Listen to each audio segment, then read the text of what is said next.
most of you, if not all of you, are well familiar with our speaker of the morning, Fred Johnson. Fred comes wearing many hats, and we know that he has a job to do to get around to the other side here. But we're going to start out by talking as his various hats as an officer in the Marine Corps of the United States. And if we could have that first graphic, Steve. You're welcome.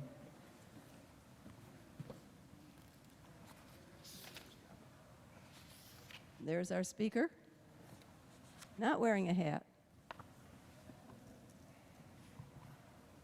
But a good likeness, don't you think? All right, he was in the Marine Service. He was involved in industry, and I hope someday he'll tell us a little bit more about that experience. He has many areas of interest. He has been a student at Bowie State, getting started in his field of history as a professor. This is supposed to go fast. There we go. There are his school credentials. He is the recipient of many distinguished awards and recognitions, as you can see here. He has authored several books. He has produced articles and a documentary. And so I would like to ask us to welcome our distinguished man of many hats, Fred Johnson.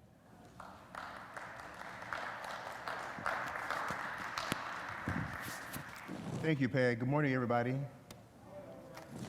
After the introduction, I understand now why I'm so tired all the time. So what I'd like to speak to you all about this morning is the subject of African Americans who have protected democracy. And I thought it would be, especially given what's been going on the last 5 years, a good place to start would be with Barbara Jordan. Barbara Jordan was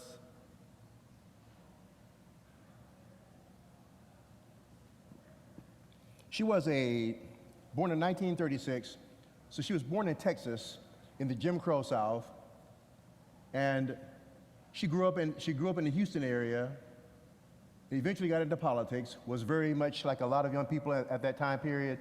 She was motivated by the campaign of John F. Kennedy, his inaugural address where he asked people to ask not what your country can do for you, but what you can do for your country. So she was motivated to get into politics at that level. But of course, being a female and then being a black female at that time in Texas was very, very difficult. So there were more doors being slammed in her face and people inviting her to run for office. She eventually was very successful in her run for office. And next one, please.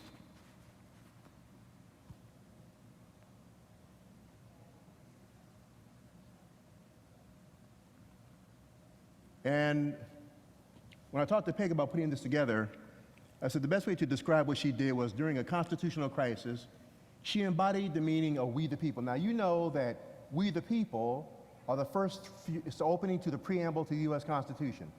We the people of the United States. That thing has been through many iterations, many evolutions, many crises. Next one, please.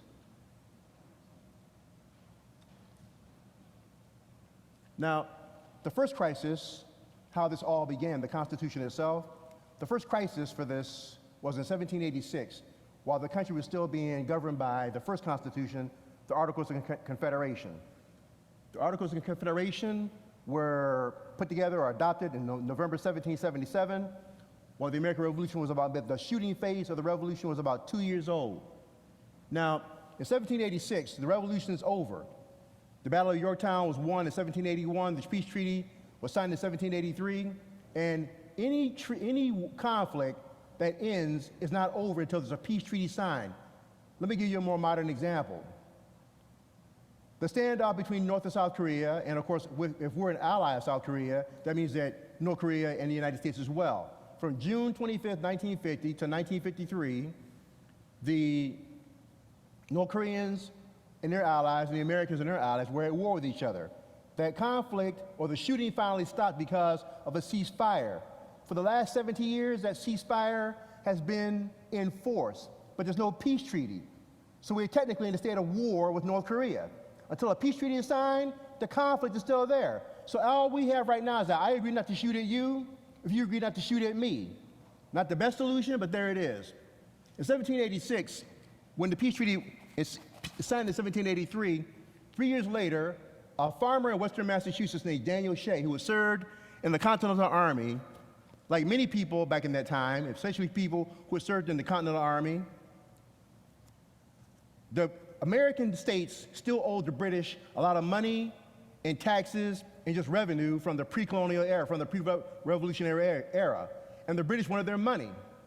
So what happened was that the people in eastern Massachusetts, where the banks and merchants were, started leaning hard on the people in western Massachusetts, which is mainly rural, mainly farmers. They were confiscating their land, confiscating their animals, and taking their homes and throwing them in jail. And then hitting them with court costs, which essentially means they are being forced to pay for their own imprisonment. Now, in 1786, the only way you can make money, for the most part, for regular people, is through farming. If you have no land, if you have no animals, if you have no home, what do you have? They've guaranteed your impoverishment. Well, this arbitrary arresting of people and then railroading them into jail and keeping them there indefinitely when people didn't know when they were going to get out and why they were there, that's the same kind of thing that was happening under the British. So Daniel Shea, who had been a Continental Army officer and who had also been given a sword by the Marquis de Lafayette. Remember that the French came in on the American side in 1778. So the Marquis de Lafayette, a very prominent figure in the French hierarchy of the American forces during the Revolution, had given this man a ceremonial sword. And now he's in jail. He said, you know what? Before the Revolution, we were being arrested arbitrarily, having our stuff taken from us, and nobody cared about what we said, and when we protested, they hung us. And after the Revolution, we have our stuff being arrested arbitrarily, nobody told us, and they're hanging us. Besides, the people who are doing it, it's the same situation. So they rebelled. And it was such a very, very dangerous rebellion that George Washington, who had retired back to Virginia, Mount Vernon, was called out of retirement. The rebellion was put down. Now, the governor of Massachusetts, Governor Bowdoin, called for aid and assistance from nearby states. Hey, New Hampshire, can you come and help me? No, not my problem. Hey, Pennsylvania, can you come and help me? No, not my problem. Hey, Maryland, can you come and help me? No, not my problem. So they all understood that there was a problem with these farmers rebelling, but the Articles of Confederation did not give them the power to call up an army. And then if you call up an army, how do you pay them? You don't have the power to tax. So this thing began to show that it had some real significant limitations and weaknesses. Now, the rebellion was put down, and the leaders of the various states began to say to themselves, well, gee, you know, if we can't put down a rebellion by a bunch of angry white farmers, what happens if you get black slaves who will be uniquely and highly motivated to rebel should they ever get into their minds? This is going to be a problem. And then what happens if the British decide to invade again? And they will, because they'll do it in 1812, hence the War of 1812. So they decided to get together and call a meeting in Annapolis later that year. Not enough people showed up, so they rescheduled it for 1787. And so from the spring and summer of 1787 into early fall, 55 delegates sat in Philadelphia in a small, cramped, musty, hot location, looking at the Articles of Confederation. The original assignment was to just review it and see if they could update it and make it stronger. They read the thing and said, it's just not good. So they threw it out and said, we got to draft a brand new document. And they did it secretly. They did it secretly because in the late 18th century, this generation of people, they had lived long with tyranny and people who had overused power. So if the people who had just fought a revolution were now finding out that the people entrusted with that revolution were plotting a government in secret, there would have been all kind of chaos. So they said nothing about it. The document was drafted, and this very famous photo, George Washington, after he put down Sherry's Rebellion, he went back to Virginia. Then they called him back out of retirement. Hey, George, can you come to Philadelphia? We don't want you to do anything. Just add your aura to the proceeding. People like you, and they did. Even the King of England was pretty impressed with George Washington. This very famous painting right here. So they drafted a document, which is eventually, they settle upon it, and it begins with the preamble. We, the people of the United States, in order to form a more perfect union, establish justice, ensure domestic tranquility, provide for the common defense, promote the general welfare, and secure the blessings of liberty to ourselves and our posterity, do ordain and establish this Constitution for the United States of America. Now wait, we the people of the United States, why do they have these things, these particular things in here, this preamble? Why are they talking about forming a more perfect union? This generation was these were practical, realistic people. They didn't say perfect union, they said more perfect. Can you go back one? They said more perfect. They understood that human beings are not perfect. James Madison said, if men were angels, there would be no need for government. Men are clearly not angels, so there's a crying need for government. So we want a more perfect union, not perfect. We're never going to achieve that on this side of life, so we can work toward perfection, more perfect union. Then they said, we want to establish justice. Why? They hadn't had very much of that. They knew a lot about injustice, but not justice. We want to ensure the domestic tranquility. Why? Not a whole lot of that either. They had a lot of chaos, a lot of rebellion, a lot of starvation, a lot of vast gaps between have and have not, but not ensuring domestic tranquility. Common defense. A lot of militias took care of their own towns and villages, but not the common defense. Promote the general welfare. What does that even mean today? To be equitable, to promote the general welfare. You know, treating every citizen like they're a decent human being, deserving full coverage of the rights and privileges and responsibilities pertaining thereunto the Constitution. So they said, we do ordain and establish. That is not to elevate, to deify. They're not going to deify the Constitution. It's a sheet of paper. But for the first time in the history of the Western world, people were not left to guess about the government. Before the Revolution, English common law had ruled the colonies. English common law was a series of traditions and attitudes and thoughts and just customs that went all the way back to before the Magna Carta. So people knew what English common law was. It's just like they kind of knew not to do certain things. The Americans said, we're going to take all the guesswork out of it and put it down on paper so that if you're interested to read it, it can be found. If you're literate and interested. Now, the founding fathers, Thomas Jefferson in particular, they made an assumption. They assumed that people in a democracy, a Republican democracy, which is what we have, they assumed that people would be interested enough to want to know about current events and government and things like politics and political science and history and the arts to fully form and be participants in a democracy. They could not conceive of a time when people would not be interested in being participants because they understood that democracy is a hands-on, full participatory sport. So they ordained it instead. Now, here's a question. I love that preamble. Went ahead.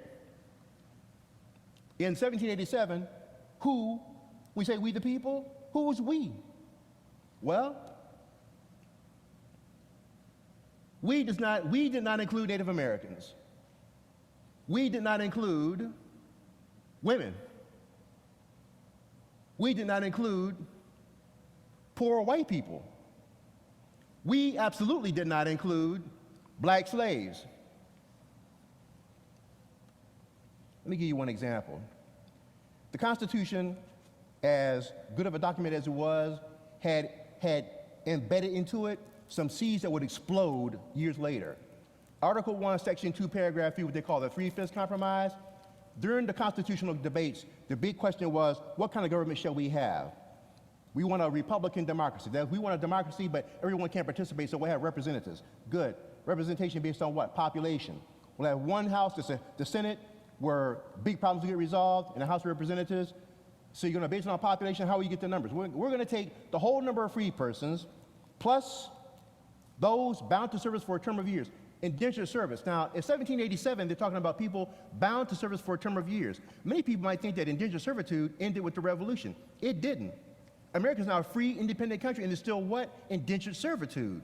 You work for me as a slave, essentially, for 7 years. Then, if you work off your debt, you can go and do something. You can go and enslave somebody else. So the whole number of free persons, plus indentured servants, minus Indians not taxed. Minus Indians not taxed. Now, the rallying cry of the American Revolution was no taxation without representation. If you're not going to, that means they told the British, you're going to take my money, I want a voice in government. Now, presumably, if you're not taking the money from Native Americans, guess what they also don't have in government? A voice. Think of this question. Why was it necessary to create a Bureau of Indian Affairs if they were represented in government in the first place? So we should not be surprised that for the next century and a half, Native Americans will be routinely kicked across the continent until they have no place left to kick them. And then they say, whole number of free persons, plus indentured servants, minus Indians not taxed, plus 3/5 of all other persons. I wonder who they were talking about.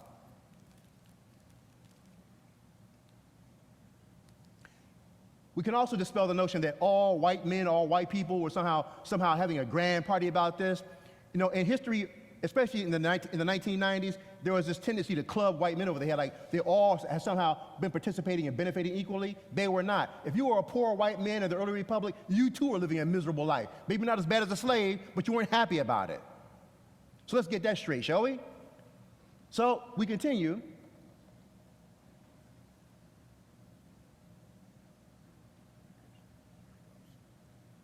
The next great crisis for the Constitution came in 1861.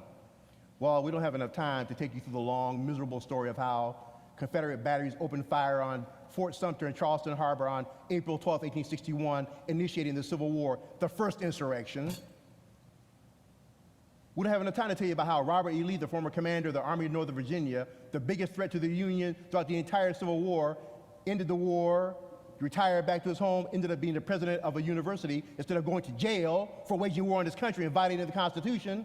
So I won't tell you about all that. But what did happen was that four years of fratricidal conflict almost killed 1 million Americans. Still, all the wars we have fought up to date, that includes World War I, World War II, Korea, Vietnam, Gulf War I, Gulf War II, Afghanistan, we were there for 20 years, the War of 1812, the Seminole Wars, the 1848, 1846, 1848, Mexican American, all those wars still do not add up to the number of deaths lost in 4 years of conflict from 1861 to 1865. Now, logic suggests that people were going to kill themselves to that degree. Whatever they were fighting about must have been really important. They must have been really upset and angry about it. It was over slavery.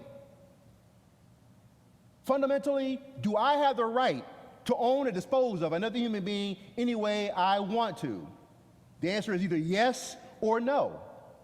Those who said no, let me be very clear about this. Those who said no in the North, they were opposed to slavery. Most of the northern population was opposed to slavery, not because they cared so much about black people. That was not the case at all. They simply did not like the economic competition of slavery, the institution. And many felt that this whole idea of free men, free women living in a republic, the slavery was inimical and antithetical to that, and it was. But too often, people just assumed that the Northern Army was somehow pro-black because they were anti-slave. No, there were people who were that, but the primary fact was that it just didn't work for our system. April 9, 1865, the Civil War ends with the Northern victory. Next, please. And then the next great crisis that occurred for the Constitution happened on June 17, 1972. Now, I wanted to focus on Barbara Jordan this morning, but while putting this together, I said, you know what? I simply can't not mention another African American who protected democracy, a guy that many people don't even know about. He didn't get much exposure during his time, and he was rather quickly forgotten. He was just a regular working guy, that made some bad decisions in life, but he deserved to be mentioned because he saved the country with a single act of disclosure. Next, please. On June 17th, 1972, at the Watergate Hotel, ever heard of it? At the Watergate Hotel in Washington, D.C., there was some strange activity going on that evening. Next, please. This guy right here, Frank Wills, was a security guard. Frank Wills discovered some burglars who had broken into to the national headquarters of the Democratic National Committee, and they weren't there as Democrats. Frank Wills reported this to the local Metropolitan Police, and when the cops showed up, the whole thing just blew up. When they did start investigating and found out what happened, people could not believe their eyes. Really? You were doing this? Like, we know that Democrats and Republicans will lock horns during elections, but there were still some guardrails that people pretty much paid attention to. It was still a democracy. So there is a way we can have conflict, we can confront each other, but there are certain rules of engagement that people have been following up to that point. Now, bear with me as I read. Frank Wells' discovery at the Watergate office building led to one of the largest political scandals in the history of the United States. The arrest and eventual conviction or guilty pleas of the 5 men uncovered a series of wiretaps. Just consider this. 1, wiretaps, slush funds, political sabotage, unjustified firings, kidnapping. You know, any one of those would have made headlines. Slush funds, wiretapping, political firings, kidnapping, all in an attempt to re-elect the president. Now, the irony is that at the time, the president, Richard Milhous Nixon, he probably could have won re-election without doing this. But such was Nixon's personality, you know, very distrustful and a cold warrior's cold warrior. He simply wanted to assure his victory. So, even though he denied it and denied it and denied it, from 1972 through 1973, the nation is going to be taken through this trauma for 2 years. Next, please.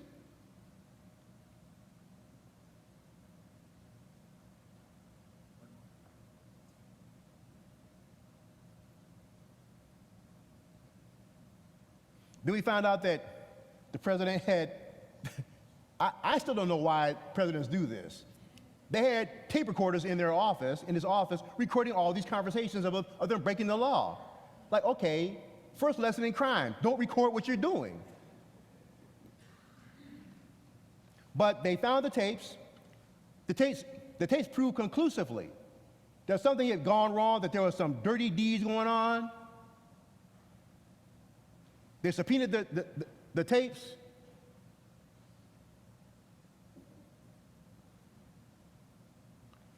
And then the indictments came down. And the Congress of that day had much more spine than the Congress of our day.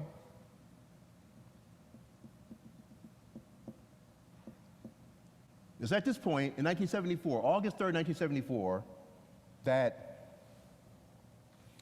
talks about the president resigning. The first time in American history, no president had ever resigned. Presidents had been assassinated, they had died in office, they had done many things, but no resignation of an American president.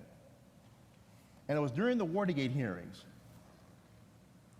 On June 24, 1974, enough had become enough. On that date, this woman, Barbara Jordan, a woman who had grown up in a segregated state. Look, Texas wasn't just a segregated state, it was segregated in Texas. And you know in Texas, they do everything bigger and better. So this segregation was really, you know, bigger and better. This was the same Texas that Lyndon Johnson came from. So as a black woman in Texas, and also to put a fine point on it, Texas was where they had Ku Klux Klan and lynchings and all kinds of things going on, just like every southern state throughout the South or the former Confederacy.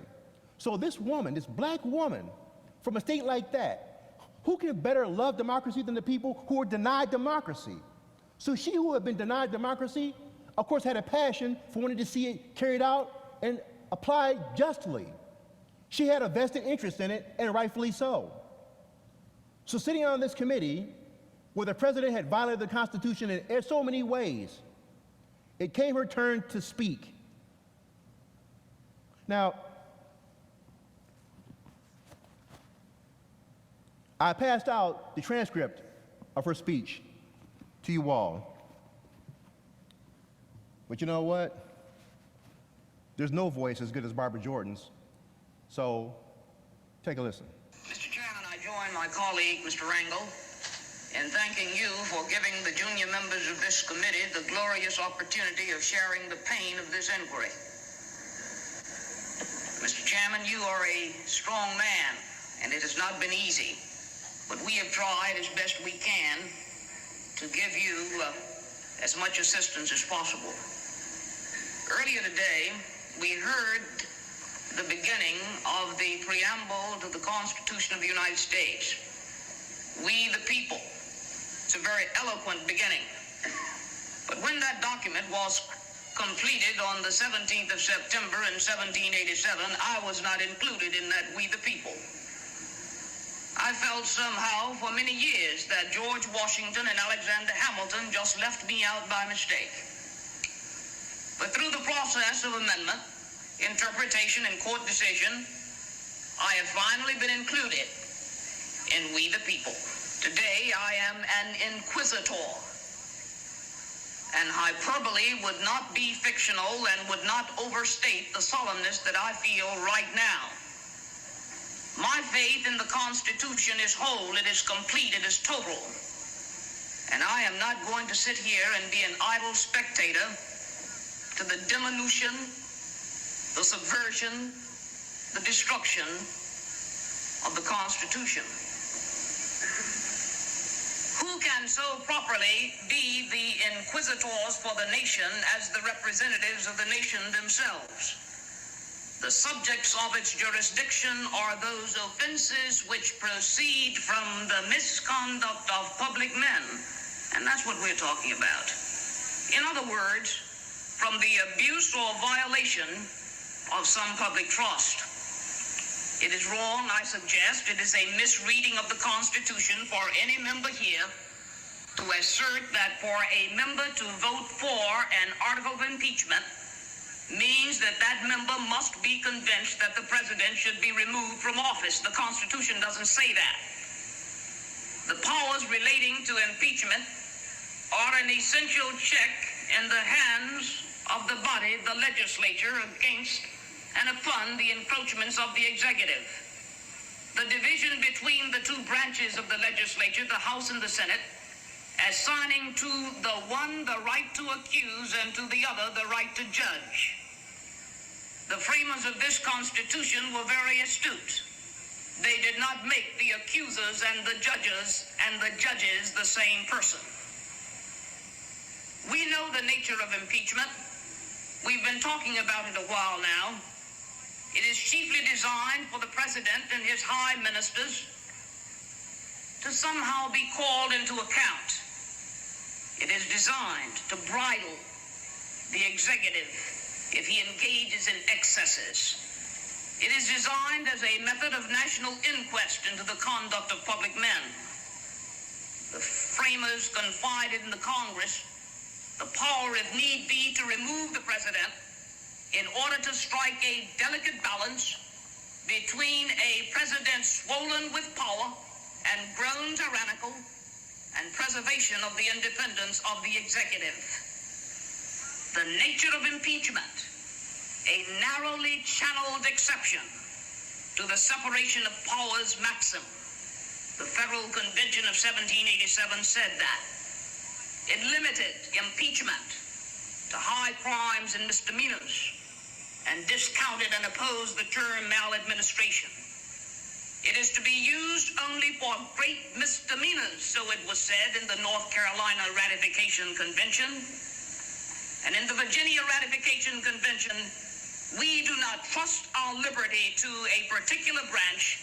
We need one branch to check the other. No one need be afraid. The North Carolina Ratification Convention, no one need be afraid that officers who commit oppression will pass with immunity. Prosecutions of impeachments will seldom fail to agitate the passions of the whole community, said Hamilton in the Federalist Papers number 65. We divide into parties, more or less friendly or inimical to the accused. I do not mean political parties in that sense. The drawing of political lines goes to the motivation behind impeachment. But impeachment must proceed within the confines of the constitutional term high crime and misdemeanors. Of the impeachment process, it was Woodrow Wilson who said that nothing short of the grossest offenses against the plain law of the land will suffice to give them speed and effectiveness. Indignation so great as to overgrow party interest may secure a conviction, but nothing else can. Common sense would be revolted if we engaged upon this process for petty reasons. Congress has a lot to do. Appropriations, tax reform, health insurance, campaign finance reform, housing, environmental protection, energy sufficiency, mass transportation. Pettiness cannot be allowed to stand in the face of such overwhelming problems. So today we're not being petty. We're trying to be big because the task we have before us is a big one. This morning, in a discussion of the evidence, we are told that the evidence which purports to support the allegations of misuse of the CIA by the president is thin. We're told that that evidence is insufficient. What that recital of the evidence this morning did not include is what the president did know on June the 23rd, 1972. The president did know that it was Republican money, that it was money from the Committee for the Re-election of the President, which was found in the possession of one of the burglars arrested on June the 17th. What the president did know on the 23rd of June was the prior activities of E. Howard Hunt, which included his participation in the break-in of Daniel Ellsberg's psychiatrist, which included Howard Hunt's participation in the Dita Beard IT affair, which included Howard Hunt's fabrication of cables designed to discredit the Kennedy administration. We were further cautioned today that perhaps these proceedings ought to be delayed because certainly there would be new evidence forthcoming from the President of the United States. There has not even been an obfuscated indication that this committee would receive any additional materials from the president. The committee subpoena is outstanding, and if the president wants to supply that material, the committee sits here. The fact is that on yesterday, the American people waited with great anxiety for 8 hours, not knowing whether their president would obey an order of the Supreme Court of the United States. At this point, I would like to juxtapose a few of the impeachment criteria with some of the actions the president has engaged in. Impeachment criteria. James Madison, from the Virginia Ratification Convention. If the president be connected in any suspicious manner with any person and there be grounds to believe that he will shelter him, he may be impeached. We have heard time and time again that the evidence reflects the payment to defendants, money. The president had knowledge that these funds were being paid, and these were funds collected for the 1972 presidential campaign. We know that the president met with Mr. Henry Peterson 27 times to discuss matters related to Watergate, and immediately thereafter met with the very persons who were implicated in the information Mr. Peterson was receiving. The words are, if the president is connected in any suspicious manner with any person and there be grounds to believe that he will shelter that person, he may be impeached. Just a story.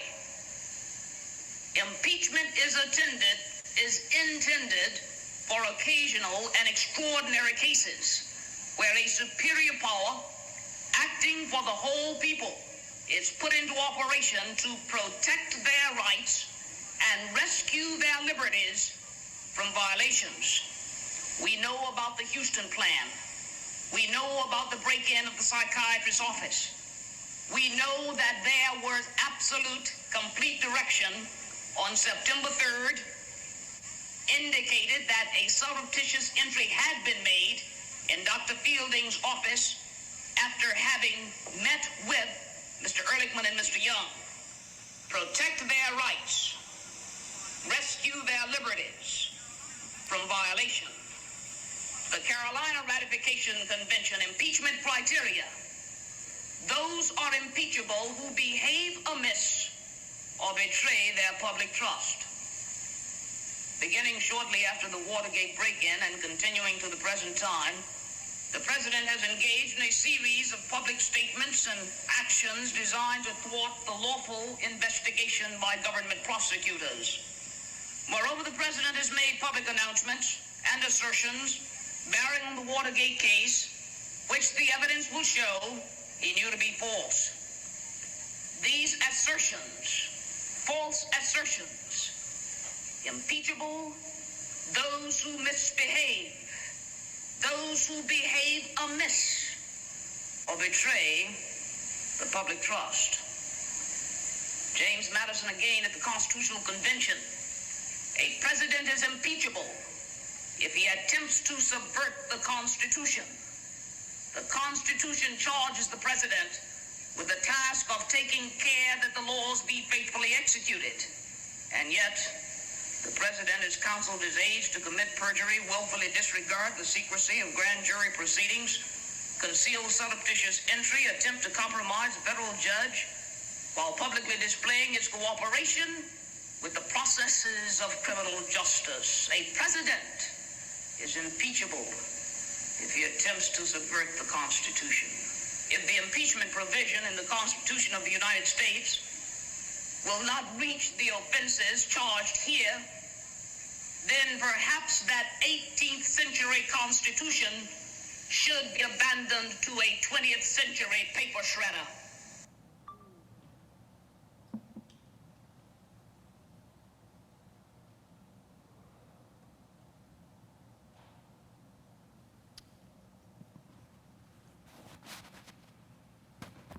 I listened to that speech several times on January 6, 2021.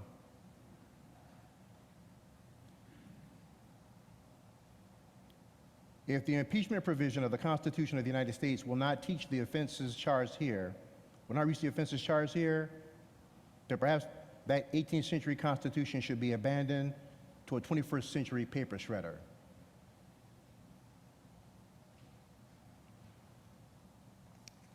And what makes this so amazing is that this black woman, who had been denied her constitutional civil liberties for most of her life, gave the entire country and the world a primer on the Constitutional Convention and the Constitution in 13 or so minutes.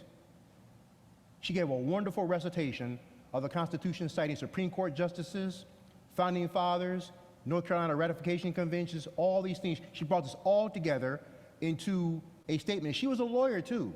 She did it without all the gobbledygook of legalese. She spoke in plain, direct language that people in a democracy, specifically people who love democracy, who love liberal democracy — I don't mean liberal as in the way that term of conservative has just been taken and torn apart with common usage. I'm talking about liberal 18th century Enlightenment democracy. For people who love that kind of democracy, she put it out there in a way that if you mean to preserve democracy, then these are the criteria by which this particular democracy holds itself together. And if it won't, it's not because it couldn't, but because we didn't. Barbara Jordan will go on to do many great things. She'll eventually resign from the Congress. She had some health issues toward the end of her life. She died only at 60 years old. I tell my students at college all the time, I know you all think that turning 40 is like being at the lip of death. I tell you, you have no idea how young 60 years old is. But she went on to work for, I think, the University of Texas. She spoke at 2 national conventions for the Democratic Party. She was a confidant to presidents and governors. She was a dear friend of Ann Richards, the former governor of Texas. And she was just, and you can tell from her force and her delivery that she was a formidable woman, a formidable black woman. This woman who grew up in the projects, who grew up in the shadow of freedom in Houston, Texas, in a state where black people were not supposed to succeed if they succeeded at all in anything. And then Frank Wills, who just kind of appeared on the national scene for a moment. These two people together Frank Wells, who made it possible to investigate, and Barbara Jordan, who told us how we should investigate, did the country a tremendous service in helping to protect democracy. And I thought it only appropriate that we give some attention to her today. Her legacy lives on. The society today allows wrongs to go unchallenged. The impression is created that those wrongs have the approval of the majority. I tell my students that a law is only as good as the enforcement mechanism behind it. And you know, either the law works or it doesn't. It's kind of simple, isn't it? And in a democracy where presumably no man or woman is above the law, either they are or they are not. A nation is formed by the willingness of each of us to share in the responsibility for upholding the common good. And there may be debate about what that common good is, but most people are pretty smart enough to know exactly what that means. We as human beings must be willing to accept people who are different from ourselves. On the front of the National Archives, when I was living in Maryland, and going to school at Bowie State College, every time I took the train downtown to do research at the National Archives, there was something on the front of the building that said, "The price of freedom is eternal vigilance." That means you must constantly be on the lookout for it. In other words, there's never going to be a day off when we cannot be worried about, not be concerned with maintaining freedom. And what freedom? Where is it? Where is it being threatened? Well, let me give you this insight. When you join the military, they have you take an oath to the Constitution to swear to protect the U.S. Constitution against all enemies, foreign and domestic. The Founding Fathers, again, were not weepy, idealistic. They had idealism, but they were practical men who had experienced tyranny full-fledged. They understood that democracies can be unraveled from the inside as well, not just from the outside.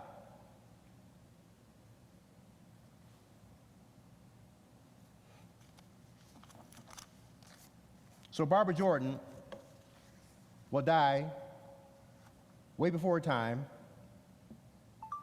She left a mark. People in Texas still talk about her. There are many books that have been written about her. I confess to her being a personal hero of mine. And she is one of just two people, there are many more, of course, I'd like to tell you about, who protected democracy. Thank you.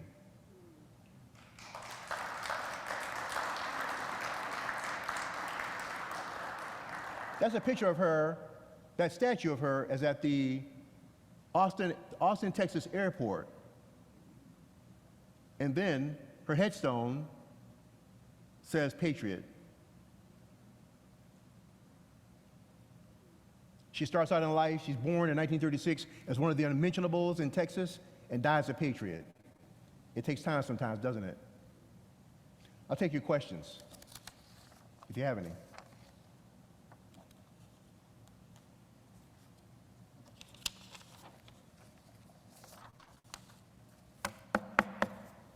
I think everybody has probably been so awed by your presentation that they're processing what you've told us. She said, do you have a good bibliography for us to follow? I will have one for you next week. You will. Yes. Ben? Ben.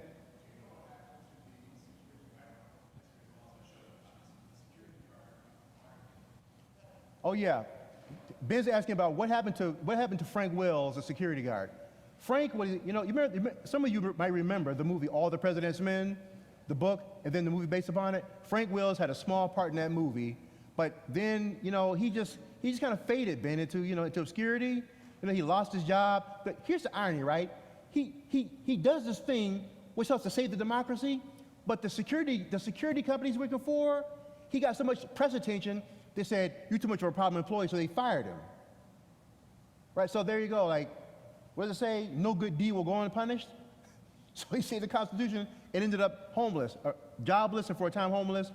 And I don't know how he died, but he eventually just faded into nothingness. Yeah, thanks. I was wondering about the parallels between his life after that event and some of the folks today doing, who are just election, who are helping support the election and get criticized for things, that they didn't do anything wrong.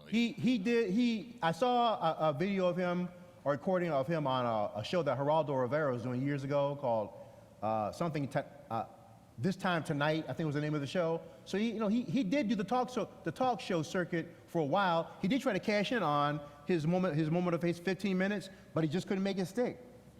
Now, I mean, it's one of those kind of things where, yeah, you did a good thing, but he caused, the Watergate crisis caused so much disruption, people just wanted to forget it. Don't forget, it's 1972, 73, 74, Vietnam's still going on.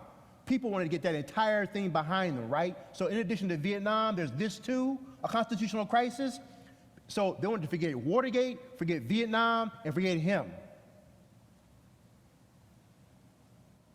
We might have time for one more question if someone has one.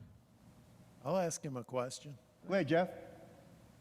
You just barely, I just barely heard you say this, Fred. The Congress had more spine back then. Did you say that? Yes, I did. So comment about that. Tell us what you're thinking. Well, consider this. Barry Goldwater, who ran as a Republican nominee in 1964.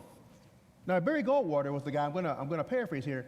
Barry Goldwater said that extremism in the cause of liberty is no vice, and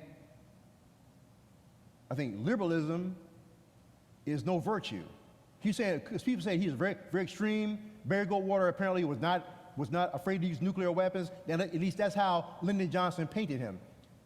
Some of you all might remember that there was a very famous commercial that Lyndon Johnson added showed one time, where they had the little girl picking daisies, at 10, 9, 8, 7, then this big explosion behind her. They freeze frame, big fireball, and then Lyndon Johnson comes on and says, "We must learn to love each other." My question was, why do you use a nuclear explosion to send that message? So Barry Goldwater was a Republican nominee in 1964. 10 years later, 1974, he and another Republican, they went up to the Hill, talking about spine. Here's Barry Goldwater, a senator from Arizona. Go up to the Hill, and he and this other guy, I think from New Jersey, I wish I could remember his name right now, they told Nixon, "You have lost the support of the Congress, of the Democrats and Republicans." They were the senior statesmen of the Republican Party. One a former presidential nominee who went up there and told the president, "You have violated the Constitution. You are not above the law. You have to find some way of getting out of here, or else you will be impeached and you will be convicted." They did that. Not Democrats. They did that from his party. And so Nixon finding out, seeing that he had no escape routes, he said, "You know what? I'm going to resign." That's what I meant about spine. And since we're talking about spine, Jeff, we can also add integrity. Well, Fred, we never know what we're going to get when you say you'll come and talk to us, but we certainly have had a powerful story today. I think Barbara Jordan would be very pleased to know that you are her advocate and that you've taught us, as you've taught so many students at Hope. And your preaching talents, your teaching talents exceed all of the things that we could hope for. So thank you very much, and I would like to suggest... Thank you all very much.